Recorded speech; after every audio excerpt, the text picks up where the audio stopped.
name is Fortran, Mathematics again, and our topic today is logical. So first word that I will be telling you to know, or you must know, in order to get into the topic of logical is that the word proposition. What does proposition mean? Proposition means it's 100% true or 100% false. Like, for example, today I'm wearing red. As you can see, I'm not. So that is 100% no or 100% false. This is what you call as propositions. And what if I say, he is a student? Is that proposition? No, because you cannot say that it's 100% no or 100% yes. So let's get into the topic that you have to know is that the word logical connective. There are 5 of them. First one, conjunction, which has a symbol of this one. Next one is disjunction. Disjunction has a symbol like V. Next one is conditional. Conditional has a symbol like an arrow, like this. And next one is bicondition. The bi means 2, so you have 2 heads.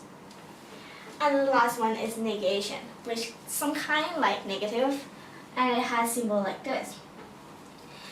Now, what these things will do is that you will have a look in this truth table. Truth table here will show you how it works. My first one is that you read as N, P and Q. If my P is true and my Q is true, that is basically true. Okay, what I want you guys to know first is that what I think as him as a mad face. He's serious in everything.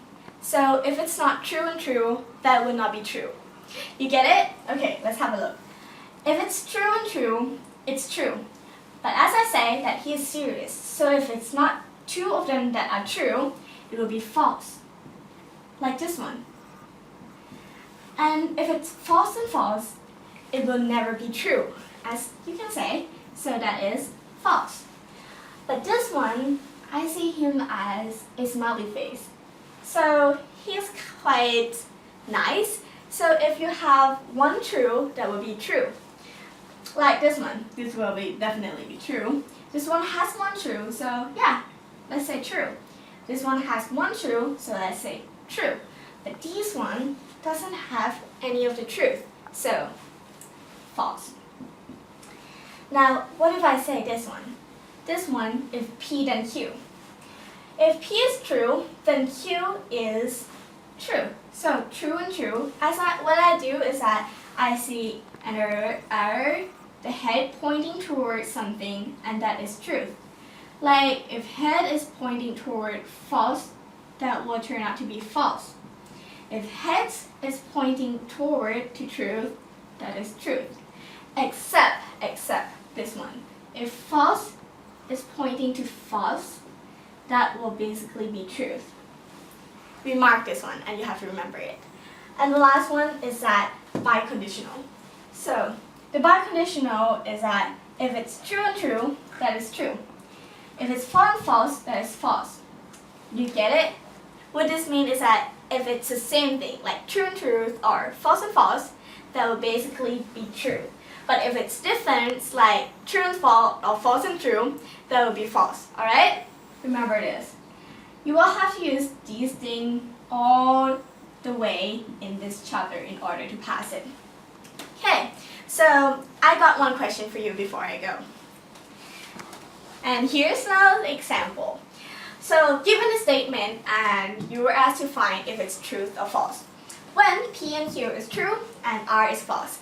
So what we will do is that we will be using that table, and also what you have to know is that this sign, the negation. If the negation of false, that will turn out to be truth. But if it's negation of truth, that will turn out to be false. Remember this because we'll be using in these questions. Right, so what I'll do first is that I'll put the statement here into that question. So my P and Q is truth. I'll copy the same thing, just changing this. And then that is truth into the negation of false. Alright, so if the statement is true or false, what you will see here is that the negation of false will turn out to be true, right? So rewriting it into the same line, truth, and truth. Okay, so by seeing this, you can use the table there. True, if true, then true is, if true, then true is true. And this serious face here, if true, then true, which is the same thing here, is true. And that sad face, which is really serious, if it's not two of them that are true, it will turn out to be false. But guess what? Here's two of them that are true. So what this means is, I can't use that symbol. What this means is that this statement is